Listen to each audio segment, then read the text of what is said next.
Hello class, my self Govind Kumar Rahul. और आज हम लोग डिस्कस करेंगे डिस्क्रीट मैथमेटिक्स में कि प्लेनर ग्राफ क्या होते हैं और इनका क्या मतलब है। तो क्लास, जैसे कि मैंने आपको बताया था कि ग्राफ थ्योरी में क्या है कि graph is used as an tool for plotting separate discrete objects on the page and solving the problem regarding this discrete object. तो ग्राफ एक हमारा माध्यम है, एक टूल है, एक साधन है जिस टेक्नोलॉजी का यूज करके हम क्या कर सकते हैं, चीजों को पेन पेपर पे क्या कर सकते हैं, प्लॉट कर सकते हैं और उसके बाद उस पे बहुत सारे ग्राफ के एल्गोरिदम अप्लाई करके हम उस चीज को क्या कर सकते हैं कि सॉल्यूशन निकाल सकते हैं। जैसे कि मैंने आपको बताया था कि अगर मैं यहाँ बैठे बैठे सोचूं कि मेरे यहाँ से सबसे नजदीकी पिज्जा हट कौन सा सेंटर है, तो उसके लिए मैं क्या करूंगा, शहर के जितने भी पिज्जा हट हैं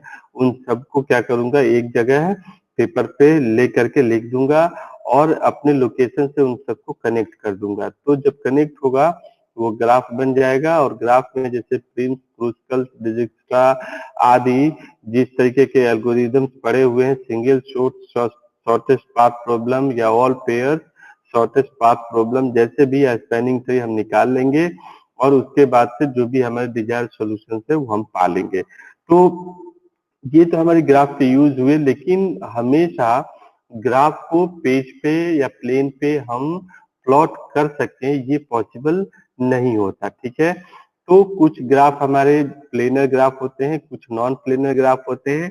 प्लेनर ग्राफ वो होते हैं जिनको कि हम पेपर पे प्लॉट कर सकते हैं इन अ वे दैट उनकी एजेस जो है वो आपस में क्रॉस ना करें। मतलब एजेस जो है वो मिले तो सही, लेकिन हमेशा मिलेंगी कहाँ, वर्टेक्स पे मिलेंगी, किसी बीच में नहीं मिलेंगी। इस तरीके से नहीं मिलेंगी, वर्टेक्स में मिल सकती हैं। ठीक है, तो प्लेनर ग्राफ वो ग्राफ होते हैं जिनको कि हम पेपर पे या प्लेन पे इस तरीके से प्लॉट कर सकें, ड्रॉ कर सकें, so that there are no two such edges crosses to each other। ठीक है, अगर एक दूसरे को क्रॉस कर गई तो हम उसे प्लेनर ग्राफ नहीं कहेंगे, बट अगर वो नहीं क्रॉस करती हैं तो उसे प्लेनर ग्राफ कहते हैं। जैसे कि VLSI जैसे very large scale integrated chip अगर आप डिजाइन करना चाहते हैं तो वहां पे होता क्या है कि हमें कई सारे एक्स्ट्रा लेयर्स लगाने पड़ते हैं, क्योंकि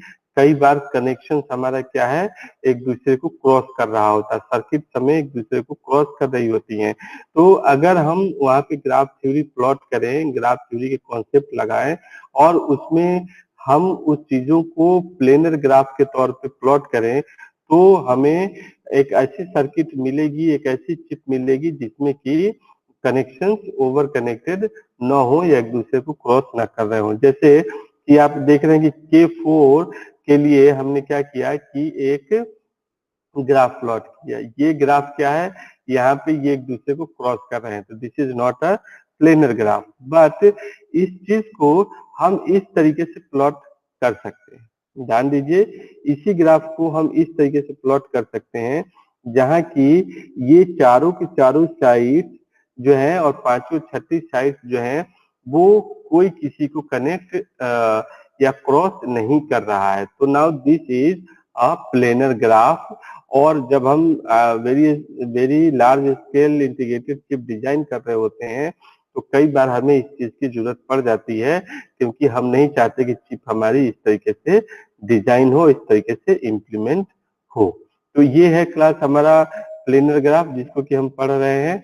अब जैसे कि प्लेनर ग्राफ आप देख सकते हैं यहाँ पे कि ये भी क्या है, एक प्लेनर ग्राफ है जिसमें कि कोई भी एज किसी दूसरे एज को क्रॉस ओवर नहीं कर रही है, कट नहीं कर रही है। तो ये भी क्या है, एक हमारी प्लेनर ग्राफ है।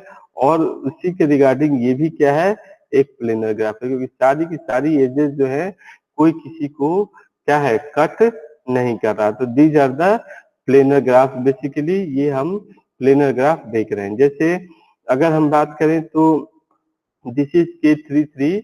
ये क्या है, K33 का ये हमारे पास क्या है, एक यूटिलिटी ग्राफ है। ठीक है, this is K33 utility graph या बाइपर्टाइट ग्राफ हम कह सकते हैं। बाइपर्टाइट ग्राफ है, जिसके लिए कि हमने क्या किया है, हमने एक प्लेनर ग्राफ इस तरीके से हमने क्या किया है, प्लेन पे प्लॉट किया है। तो ये हमारे पास क्या है, एक प्लेनर ग्राफ के लिए चीजें हमारे पास दी हुई हैं।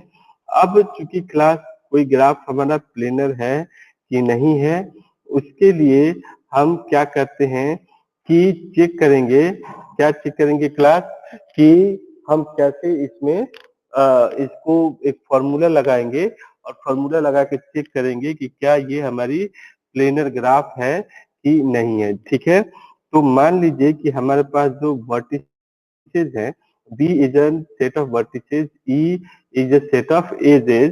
तो हम देखते हैं कि अगर हमारे पास किसी ग्राफ में वर्टेक्स जो है उसकी कार्डिनैलिटी जो है 3 से बड़ी या बराबर है, तो एक इक्वेशन हम चेक करते हैं कि क्या एजेस जो है वो लेस एंड इक्वल टू है किस चीज के, 3b के, किस चीज के इक्वल है, 3b माइनस 6 के, 3b माइनस 6 के। अगर हमारे पास वर्टिसेस जो है 3 से बड़े या बराबर हैं तो हम ये चेक करते हैं, अदरवाइज अदरवाइज हम चेक क्या करेंगे कि ई जो है वो हमारा लेस एंड इक्वल टू है किस चीज के, 2b के एंड माइनस के 4 के। ठीक है क्लास, तो इस तरीके से इस पर न्यूमेरिकल पूछे जा सकते हैं कि कोई ग्राफ हमारा क्या है, प्लेनर है कि नहीं है। जैसे मान लो कि मैं कहूं कि हमारे पास क्या है, 7 वर्टिसेज हैं और 5 हमारे पास एजेस हैं, तो क्या ये प्लेनर ग्राफ होगा। तो हम क्या देख रहे हैं कि 7 वर्टिसेज मतलब ये वाला कंडीशन हम अप्लाई करेंगे। तो हमने क्या किया, E must be less and equal to 7 into 3 minus 6। Ages हमने कितने बताए हैं, 5 बताया है। तो हम देखते हैं कि 5 क्या, 7 21, 21 में से 6 गया तो कितना बचेगा, 15। ठीक है, तो 15, तो ये 5 जो है हमारा 15 से छोटा है, ये इनइक्वालिटीज हमारी सेट हो रही है। मतलब हम 7 वर्टिसेज और 5 एजेस का हम एक ग्राफ प्लॉट कर सकते हैं जो कि प्लेनर ग्राफ होगा। ठीक है क्लास, तो ये चीजें हम देखते हैं। आगे चल के हम देखेंगे यूलर यूलर इक्वेशंस क्या होते हैं प्लेनर ग्राफ के लिए। तो हम नेक्स्ट वीडियो में उस चीज को सॉल्व करेंगे। Thank you class, thank you so much, thank you.